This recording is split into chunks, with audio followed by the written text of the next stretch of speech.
أعوذ بالله من الشيطان الرجيم بسم الله الرحمن الرحيم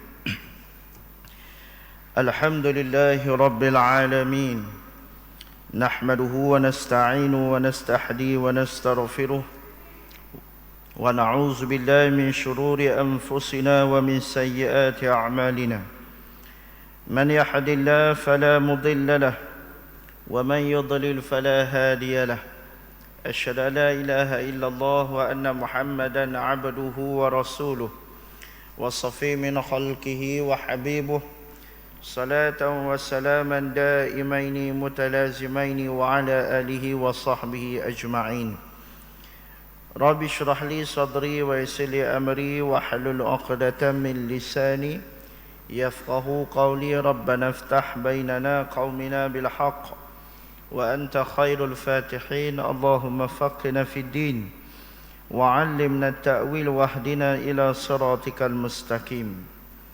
Sidang pendengar yang dirahmati oleh Allah Subhanahu wa taala sekalian. Seterusnya kita meneruskan lagi huraian tafsir daripada juzuk amma pada surah yang ke-106 iaitu surah Quraisy. أعوذ بالله من الشيطان الرجيم بسم الله الرحمن الرحيم لإيلاف قريش إيلافهم رحلة الشتاء والصيف فليعبدوا رب هذا البيت الذي أطعمهم من جوع وآمنهم من خوف. Kerana menjadi kebiasaan orang-orang Quraisy, iaitu kebiasaan mereka berpergian pada musim sejuk dan pada musim panas, maka hendaklah mereka beribadah kepada Rabb Tuhan pemilik rumah ini, yakni Kaabah, yang telah memberi makanan kepada mereka untuk menghilangkan lapar dan mengamankan mereka dari ketakutan. Muslimin muslimat yang dirahmati oleh Allah Subhanahu wa taala sekalian. Surah yang seterusnya iaitu yang diberi nama sebagai surah Quraisy kerana mengambil daripada ayat yang pertama di dalam surah ini, iaitu Quraisy dengan erti maksudnya yang bermaksud suku Quraisy, iaitu satu kaum bangsa yang pada zaman Nabi SAW bahawa orang Quraisy adalah termasuk di kalangan suku kaum yang dimuliakan oleh masyarakat pada zaman tersebut. Surah Quraisy adalah di antara surah-surah Makkiyah, iaitu surah-surah yang diturunkan di Makkah Al-Mukarramah sebelum daripada peristiwa hijrah Nabi SAW. Dan sebagaimana yang telah kita nyatakan sebelum ini, bahawa surah-surah Makkiyah adalah surah-surah yang membincangkan soal akidah, keyakinan, keimanan kepada Allah Subhanahu wa taala serta kepercayaan kepada hari pembalasan, hari akhirat. Itu dia di antara intipati daripada surah-surah Makkiyah. Dan surah Quraisy ini adalah di antara surah-surah yang mana Allah Subhanahu wa taala membicarakan berkenaan dengan bangsa Quraisy, yang mana salah satu di antara bangsa-bangsa yang ditinggikan kedudukannya di antara bangsa-bangsa yang lain. Dan terdapat juga hadis-hadis yang membicarakan soal pengiktirafan golongan kaum Quraisy. Di antaranya disebut di dalam hadis Nabi SAW, a'immatum min Quraisy, pemimpin-pemimpin itu adalah daripada golongan-golongan Quraisy. Dan golongan Quraisy ini adalah daripada keturunan Nabi kita Nabi Muhammad SAW, yang mana kaum yang dihormati pada waktu tersebut. Dan Allah Ta'ala menceritakan pada surah ini dengan Allah Ta'ala menyatakan pada ayat yang pertama, li'ilafi Quraisy, iaitu menjadi kebiasaan bagi orang-orang Quraisy. Apa yang maksud menjadi kebiasaan di situ? Tuan-tuan, Ibnu Jarir radhiyallahu taala anhu menyatakan bahawa lam tersebut, lam pada yang pertama, pada ayat yang pertama ini memberi maksud lam ta'ajjub, iaitu yang bermaksud satu perasaan yang kagum, yang hairan, yang mana yang luar biasa terhadap kaum-kaum Quraisy. Sebab apa tuan-tuan? Sebab apa yang jadi takjub sangat kepada golongan Quraisy? Kerana golongan Quraisy ini di antara sifat mereka adalah ila fihim rihlatash shita'i was-saif. Mereka ini mengadakan perjalanan. Kebiasaan mereka akan bermusafir pada musim asyita. Asyita ni musim sejuk, dan juga pada musim sejuk dan juga musim panas, as-saif. Maknanya tuan-tuan, Allah Ta'ala menceritakan menjadi kebiasaan orang Quraisy ini, mereka ini pergi berjalan, pergi bermusafir pada musim panas dan pada musim sejuk. Iaitu menjadi kebiasaan mereka ni bermusafir, bukan bermusafir saja. Mereka bermusafir untuk pergi berdagang. Pergi berdagang. Iaitu apabila musim sejuk, mereka akan pergi ke kota Yaman. Disebut situ rihlatash shita, rihlah perjalanan ke negeri Yaman.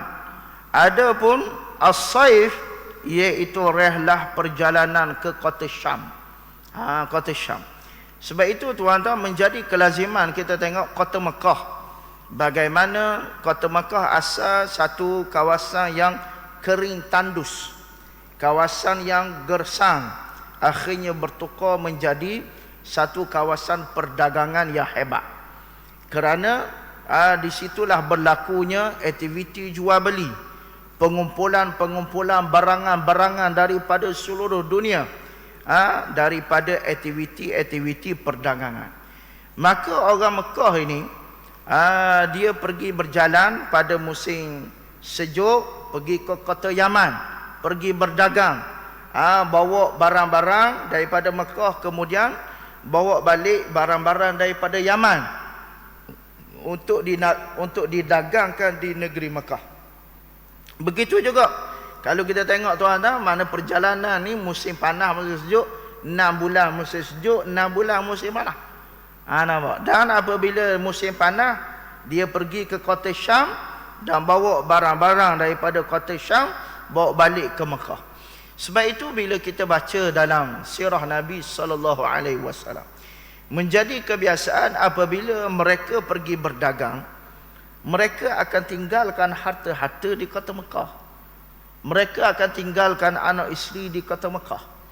Dan apabila mereka pergi berdagang, mereka meninggalkan barang-barang di rumah Nabi SAW.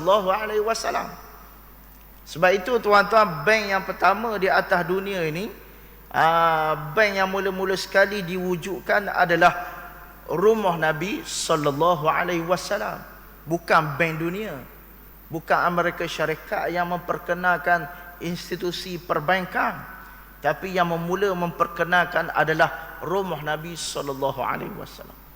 Pada masa itu orang Mekah apabila dia nak meninggalkan tanah air kota Mekah, nak pergi berdagang, mereka akan tinggalkan barang-barang di rumah Nabi SAW. Mereka tidak tinggal di rumah Abu Jahal. Mereka tidak letak barang dia di rumah Abu Sufyan. Mereka tidak tinggal barang-barang dia di rumah Abu Lahab. Sedangkan tuan-tuan, kalau kita fikir secara logik, kalau kita tinggal barang kita di rumah, contohnya Abu Jahal. Abu Jahal kita kata menteri besar lah pada masa tu, menteri besar Mekah. Menteri besar Mekah. Tuan-tuan, kalau hari ini kalau kita tengok rumah menteri besar, sudah pastilah dikawal ketat. Ada pengawal-pengawal, ada penjaga-penjaga, ada polis yang jaga 24 jam rumah menteri besar. Sepatutnya tuan-tuan, kalau kita fikir logik, letak situlah, simpan di rumah menteri besar lah barang tu, baru selamat. Tapi orang Mekah tidak. Orang Mekah tidak meletakkan barangnya, tak simpan barang di rumah Abu Jahal, tapi meletakkan barangnya di rumah Rasulullah sallallahu alaihi wasallam. Kerana apa? Kerana orang Mekah percaya akan sifat amanah Nabi sallallahu alaihi wasallam. Nabi seorang yang amanah, Nabi seorang yang benar, tidak pernah bercakap bohong, tidak pernah bercakap dusta. Sebab itu Nabi sallallahu alaihi wasallam digelar sebagai Al-Amin, orang yang sangat amanah dan terpercaya. Maka apabila orang-orang Quraisy pergi berdagang, maka mereka meninggalkan barang-barang dagangan di rumah Nabi sallallahu alaihi wasallam.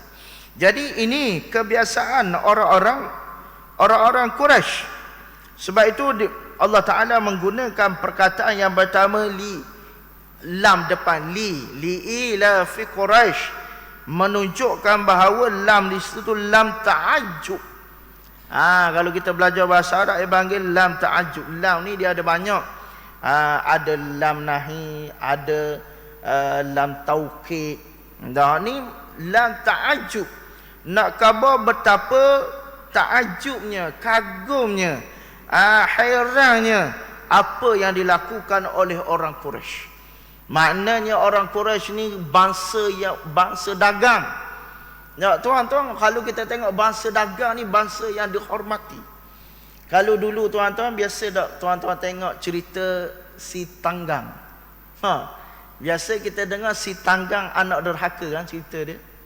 Tapi tuan-tuan kalau kita tengok kenapa si Tanggang itu sangat bersungguh-sungguh nak pergi belayar. Nak pergi belayar, sedangkan mak dia kata tak payahlah Tanggang, duduklah di kampung, duduk bersama mak, teman mak duduk kampung. Tapi si Tanggang kata tak mak, saya nak pergi belayar, nak mengikut orang pergi belayar, nak rasa pelayaran orang, pergi naik, pergi berjalan jauh. Sehinggalah akhirnya si Tanggang tu menjadi ketua kapal. Ketua kapal. Sebab apa tuan-tuan? Sebab dia adalah satu lambang kemegahan, lambang hebat.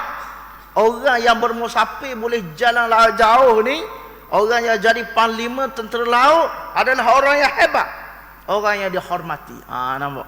Maka sebab itulah juga Allah Ta'ala sebut tentang kemuliaan, tentang kehebatan bangsa Quraisy ini, bahawa bangsa Quraisy ini sentiasa melakukan rahlah, sentiasa berjalan. Berjalan bukan sahaja untuk berdagang, tapi juga untuk keperluan-keperluan yang lain. Kemudian Allah Subhanahu wa taala menyatakan lagi, bila Allah Taala sebut, wahai Quraisy, wahai bangsa Quraisy, kamu ni bangsa yang dihormati, bangsa yang ditinggikan oleh Allah Subhanahu wa taala, bangsa yang dihormati. Sebab itu tuan-tuan, kalau kita tengok susu galur daripada keturunan Nabi sallallahu alaihi wasallam, daripada pemimpin Quraisy adalah datuk Nabi sallallahu alaihi wasallam, Abdul Muttalib. Abdul Muttalib adalah pemimpin Quraisy yang dihormati. Ketika mana peristiwa pada peringkat awal sebelum kelahiran Nabi sallallahu alaihi wasallam, ketika mana tentera Abrahah datang ke kota Mekah untuk menyerang Kaabah. Kisah ini kita akan baca pada surah yang akan datang, surah Al-Fil. Tapi kita sebut dulu bagaimana kepimpinan Abdul Muttalib dalam memimpin kaum Quraisy. Abraha apabila datang ke Mekah, sebelum masuk ke kota Mekah tuan-tuan, Abraha dia berhenti di satu tempat. Maknanya Abraha tak masuk serang selalu. Abraha berhenti dulu di suatu tempat, tempat sebelum masuk kota Mekah. Dan apabila Abraha berhenti situ, Abraha merampas 200 ekor unta Abdul Muttalib, dan juga merampas harta-harta orang-orang Mekah. Ada di kalangan orang Quraisy yang diambil kambingnya, untanya, sekalian barang-barang. Jadi bila Abraha ambil semua harta ni, maka orang Mekah pun, orang Quraisy datang kepada Abdul Muttalib ngadu tentang bahawa hartanya telah dirampas oleh Abraha. Kalau kita go hari ni macam pergi ngadu ke JPKK lah, ngadu kepada yang berhormat lah bila ada masalah rakyat. Jadi tuan-tuan, orang Quraisy pun mari khabar ke Abdul Muttalib, wahai Abdul Muttalib, Abraha ambil kambing aku. Wahai Abdul Muttalib, Abraha ambil kuda aku. Wahai Abdul Muttalib, Abraha ambil harta aku. Semua mengadu kepada Abdul Muttalib. Nak khabar betapa hebatnya kepimpinan Abdul Muttalib yang memimpin bangsa Quraisy pada masa itu. Kemudian Abdul Muttalib pun pergi jumpa Abraha, yang mana duduk luar daripada kota Mekah sebelum masuk. Apabila Abdul Muttalib sapa, Abraha kata, aku datang ini adalah untuk menghancurkan Kaabah. Abdul Muttalib pula kata, aku datang ni untuk minta balik 200 ekor unta aku. Aku mari ni aku nak mula 200 ekor unta aku dan juga harta-harta orang Quraisy yang kamu ambil. Abraha kata, aku mari ni aku nak menghancurkan Kaabah. Mu mari hari ni minta nak kambing kamu, nak unta kamu. Mu tak takut ke aku mari ni nak menghancurkan Kaabah? Ketika itu Abraha mari dengan tentera bergajah. Tentera bergajah. Dan tuan-tuan disebut dalam hadis yang insya-Allah dalam tafsir yang akan kita baca pada minggu depan. Abraha datang dengan 6 ataupun 7 ekor gajah. Dan gajah yang paling besar nama dia Mahmud. Nampak? Gajah paling besar Mahmud, yang mana ditugaskan nak menghancurkan Kaabah. Jadi Abdul Muttalib kata, kau anda mu nak menghancurkan Kaabah, itu mu punya pasal. Aku hari sekarang ni aku nak balik unta aku, dan aku nak balik semua harta-harta orang Quraisy yang kamu rampas. Sebab apa? Sebab unta-unta itu aku tuan dia. Jadi aku nak ambil balik ya. Adapun Kaabah itu ada tuan dia. Iaitu Allah Subhanahu wa taala, dan dia akan jaga rumah dia. Nampak? Makna nak khabar ini ketegasan Abdul Muttalib, nak khabar hebatnya pemimpin Quraisy pada masa itu. Sebab itu Allah Subhanahu wa taala memuji golongan-golongan Quraisy ini. Kemudian Allah Subhanahu wa taala menyatakan, "Falyabudu rabb hadzal bait."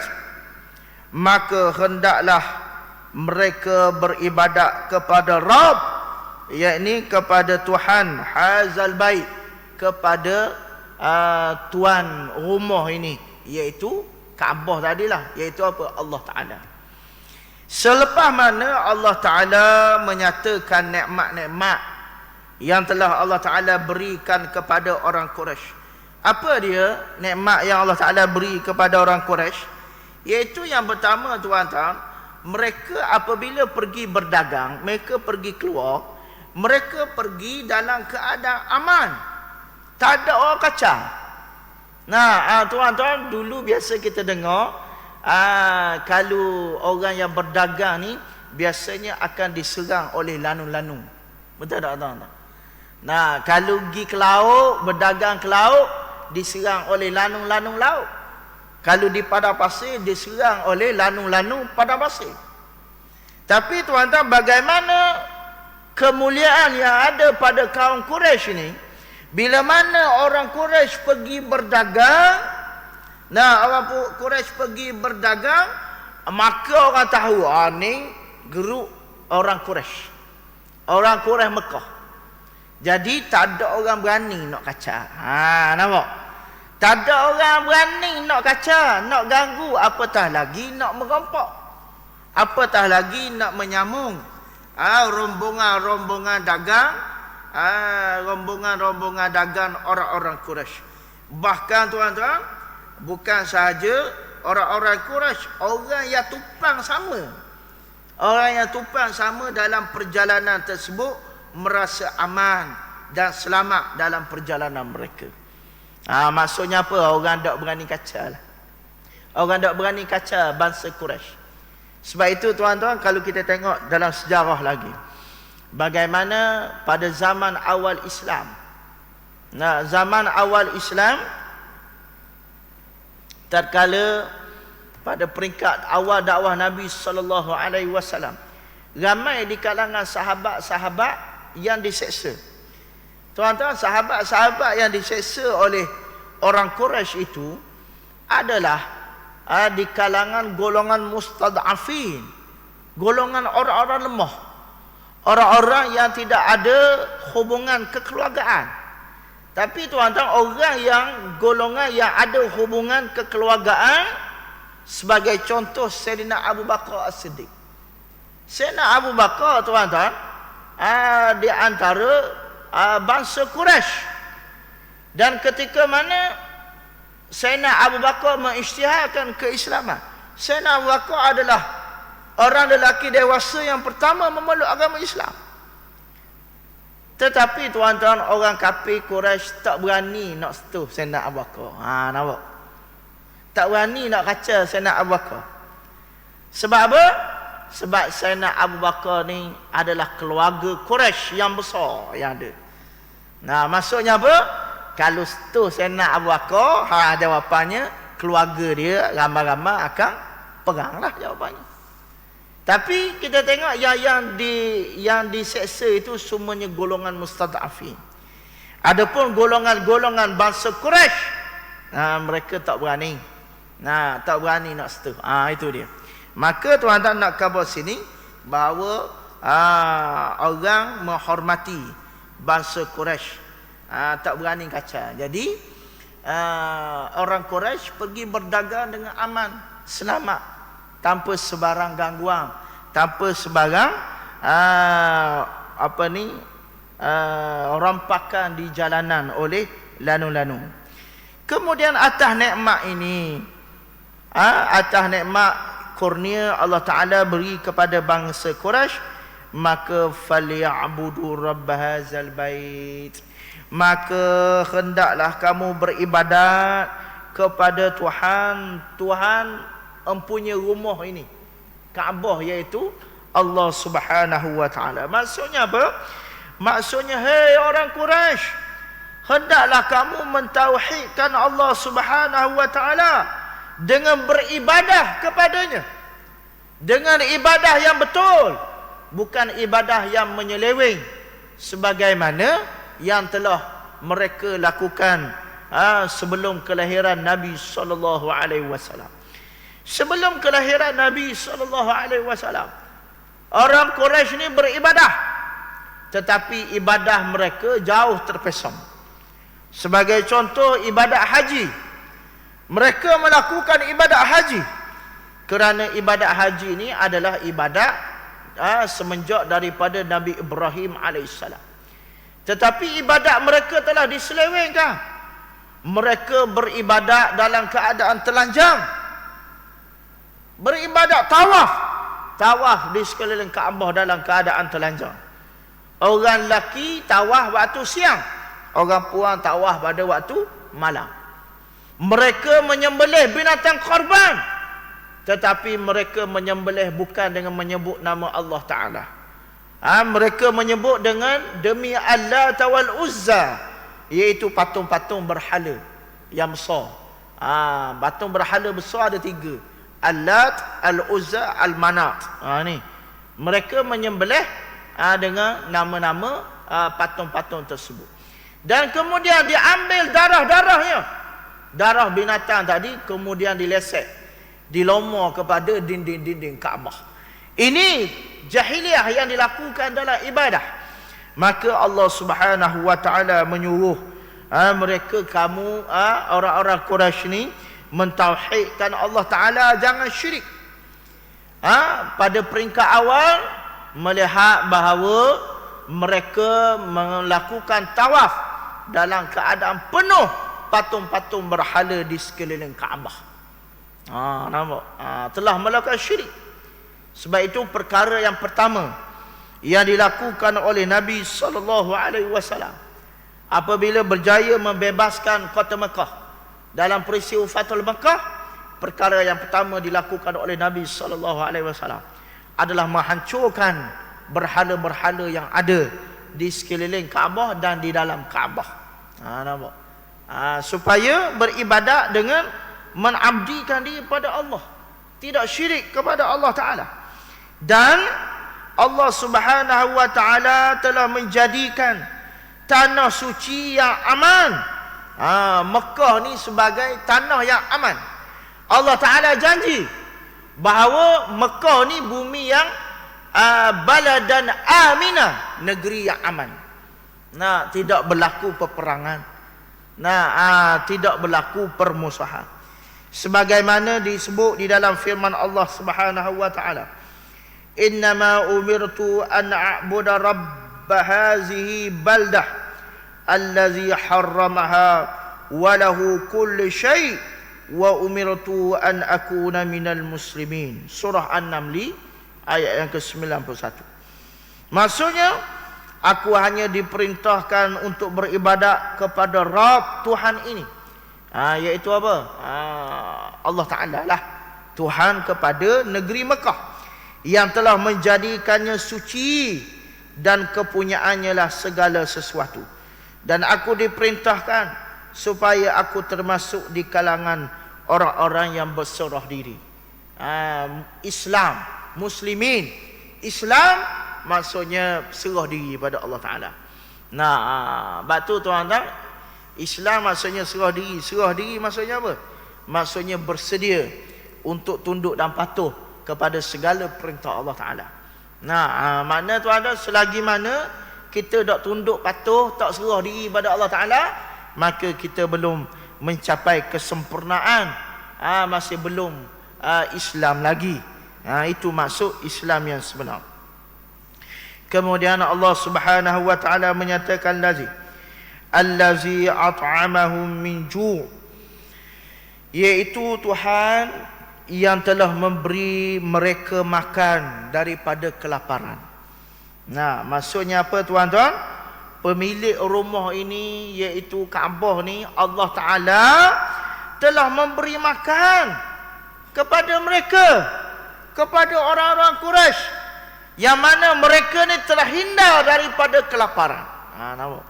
Maksudnya itu nikmat Allah Ta'ala beri. Sebab tu kita sebut tadi bagaimana Mekah menjadi pusat perdagangan yang mana semua harta benda, makanan, barangan semua ada di Mekah.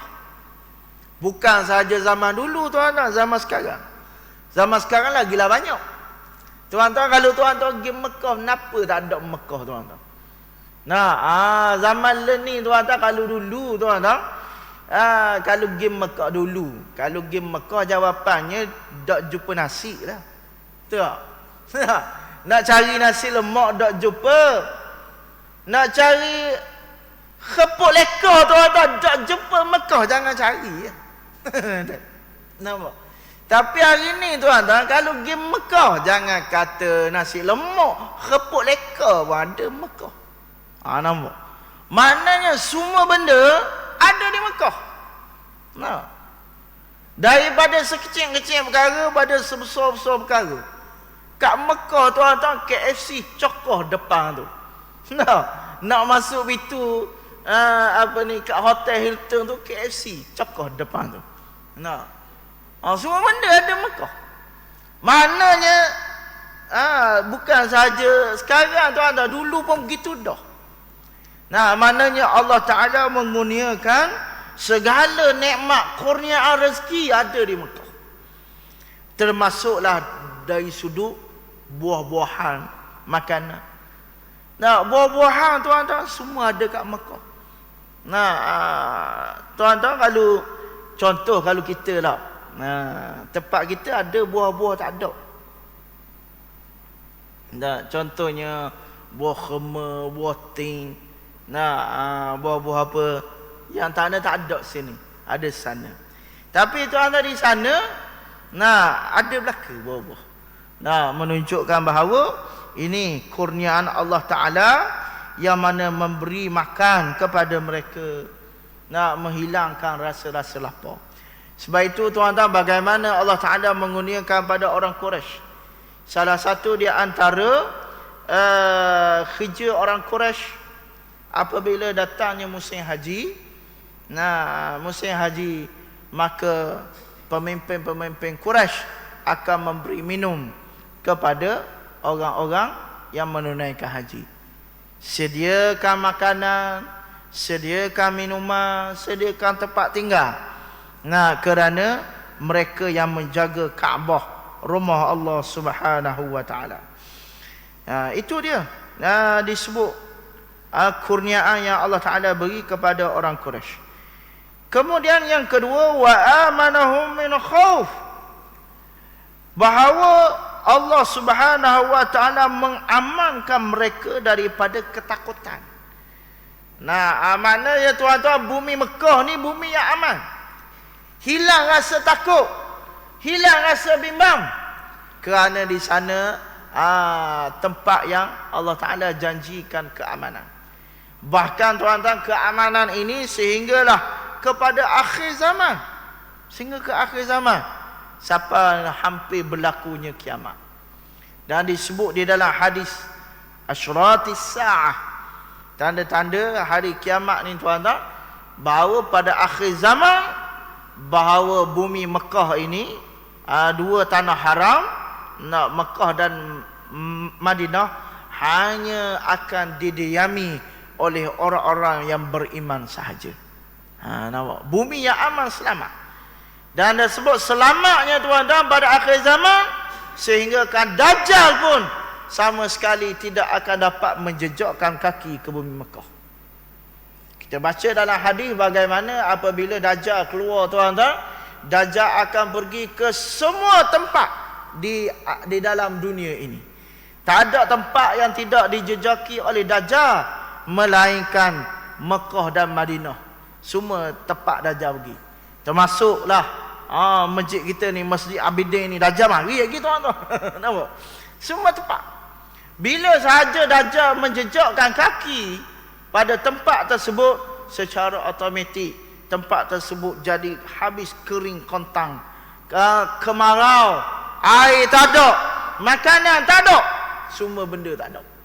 Termasuklah keperluan kita hari ni, elektrik apa semua, internet apa semua tak ada berlaku. Nah, pada zaman itu menyebabkan pada masa itu semua orang berhajat. Maka Dajjal pun bawa lah. Nah, bawa apa keperluan yang dihajati oleh manusia. Dajjal bawa makanan, Dajjal bawa air. Cuba tuan-tuan bayangkan, dalam keadaan semua orang lapar, Dajjal bawa makanan sedap. Nah, nescaya orang yang lemah iman akan terpengaruh. Nah, tuan-tuan, hari ni jangan kata Dajjal mari, Dajjal tak mari lagi tuan-tuan. Makanan tak ada, beras tak ada tuan-tuan. Orang marah, bising. Nah, orang marah, mana beras tak ada, minyak tak ada. Ini Dajjal dah tubik lagi tuan-tuan. Nah, jangan kata makan, minum. Ni, elektrik, internet, air. Dulu air tak ada tuan-tuan sekejap. Ingat krisis air dulu. Air pecah di dasar laut. Nah, habis orang marah, tak ada air. Tu tak ada air tuan-tuan. Tak ada elektrik, tak ada internet. Hari ni tak ada internet sehari tuan-tuan gelepar. Nah, rasa macam tak boleh hidup rasa kalau tak ada internet sehari. Nah, saya dekat rumah saya tu tuan-tuan, ada sehari tu tak ada internet. Pagi tak ada. Nah, bila tak ada internet ni, kita kata dah apalah, kat orang ada lah tu. Sampai tengah hari tak ada juga. Kita tanya orang sebelah, ada tak internet? Ada. Sebelah ada. Maknanya something wrong, kita lah. Saya kata tak apa lah, tunggu lah kat orang ada. Sampai ke petang tak ada. Nah, bila tak ada ni tuan-tuan, orang rumah gelepar lalu lah. Tak boleh internet tak ada. Kena. Jadi kita pun pergi report. Mana nak khabar tuan-tuan, sehari tak ada internet pun huru-hara dah. Tahu? Kita pergi report tuan-tuan, TM mari, tengok-tengok, tak ada masalah, okey. Cek dalam rumah router okey, tak ada masalah. Tapi bila nengung luar tu tuan-tuan, kat mana masalah? Tiba-tiba nengung luar tengok wayar. Oh, rupa-rupanya wayar kena kerik tupar. Wayar kerik tupar tak ada. Tu nak kabarnya tuan-tuan, kabar apa? Tak ada internet sehari pun. Wah, resah gelisah. Itu akan tiba pada zaman itu, pada akhir zaman. Cuma beritahu bahawa pada zaman itu yang selamat adalah tanah Mekah. Allah Ta'ala janjikan keamanan. Sehingga kan apabila Dajjal nak masuk pun tidak boleh dihalang oleh malaikat. Dan sekalian orang-orang munafik yang berada di dalam kota Mekah, semuanya akan diterpelanting keluar dengan satu gegaran yang mana menyebabkan semua orang-orang munafik terpelanting keluar daripada dua tanah haram. Menunjukkan bahawa di sini tanah haram adalah tanah yang dijanjikan keamanan sehinggalah kepada akhir zaman. Sehinggalah kepada akhir zaman. Wa amanahum min khauf, dan mengamankan mereka dari ketakutan. yakni Allah Subhanahu wa taala menganugerahkan kepada mereka rasa aman dan juga rasa keringanan. Rasa tak takut nak duduk di dalam kota Mekah. Kerana itulah atas nikmat Allah Taala beri makan, atas nikmat Allah Taala beri nikmat keamanan, maka hendaklah mereka mengesakan Allah Taala di dalam beribadat hanya kepada Allah Ta'ala semata-mata, tidak ada sekutunya. Maka ayat ni tuan-tuan turun kepada orang Quraisy. Turun kepada orang Quraisy, nak khabar, hei orang Quraisy, bahawa Allah Ta'ala beri nikmat yang banyak kepada kamu. Maka hendaklah falya'bud rabb hadzal bait. Hendaklah kamu beribadat kepada tuan ni, tuan rumah ni, tuan pada Kaabah ni, iaitu Allah Ta'ala. Janganlah kamu sekutu. Ingat nikmat Allah Ta'ala. Nikmat Allah Ta'ala beri makan, beri keamanan kepada kamu. Sama ada beribadat itu, syirik itu dalam bentuk patung. Pada masa itu yang maklumnya adalah sembahan patung-patung ataupun sekutu dia, ataupun berhala-berhala. Tuan-tuan, asalnya bagaimana kita melihat penyelewengan yang berlaku pada penyembahan patung berhala. Bagaimana manusia mula disesatkan oleh syaitan. Mula-mula manusia yang mula-mula menyembah patung berhala ni adalah pada zaman Nabi Nuh alaihissalam. Zaman Nabi Nuh alaihissalam, ketika mana selepas berlalunya lama tempoh masa di antara zaman Nabi Adam, zaman Nabi Idris dan zaman Nabi Nuh, tempoh masa yang agak panjang.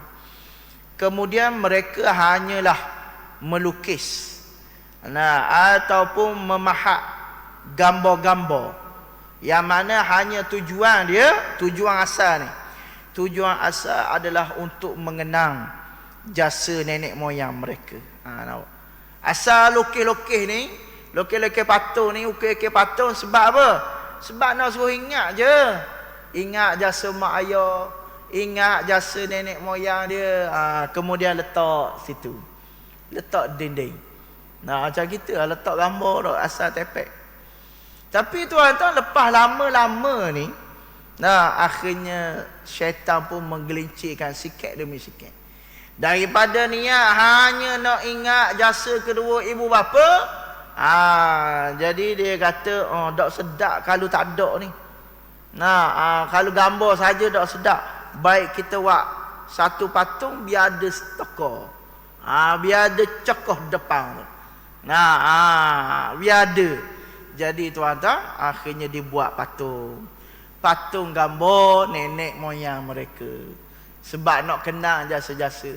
Daripada nak kenal, nak ingat, akhir sekali sembah terus. Nah, bila nampak dah cokoh depan ni, nah asal ucap terima kasih tu, terima kasih tok yang, nah lah kali sembah terus. Itu asal bagaimana permulaan manusia menyembah patung berhala. Sebab itu tuan-tuan, bila kita baca kitab-kitab fiqh, maka di sana ada hadis-hadis yang melarang berkenaan dengan tasawuf, berkenaan dengan gambar, melukis, buat patung dan seumpamanya. Tak boleh. Nah, tapi di sana ada perbahasan yang agak panjang lah. Cuma gambar, kalau kita ambil gambar kamera tu, itu tak ada masalah. Sebab kamera kita ambil tu, dia hanyalah bayang-bayang yang dilekatkan di atas kertas, tak ada masalah. Cuma tak boleh bila nak melukis ni tuan-tuan, lukis suatu benda yang bernyawa. Nah, satu benda yang bernyawa dan cukup sifat dia, ini tak boleh. Nah, contohnya apa? Kita lukis rimau. Nah, rimau ni benda yang ada nyawa, benda hidup.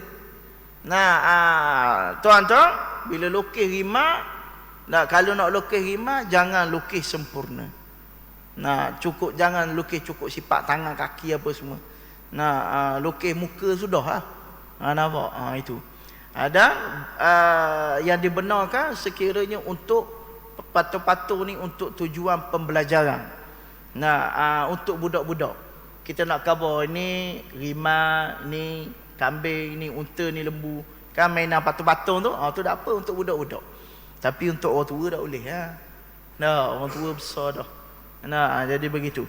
Maka Allah Subhanahu wa taala menyuruh orang-orang Quraisy supaya kenanglah nikmat Allah Ta'ala yang telah mengangkat, mengurniakan kemuliaan kepada bangsa Quraisy. Hendaklah kamu mengabdikan diri kepada Allah Subhanahu wa Ta'ala. Wallahu Subhanahu wa Ta'ala alam. Aqulu ma sami'tu ma qul qali hadza wa astaghfirullah li wa li wa lakum. Assalamualaikum warahmatullahi ta'ala wabarakatuh.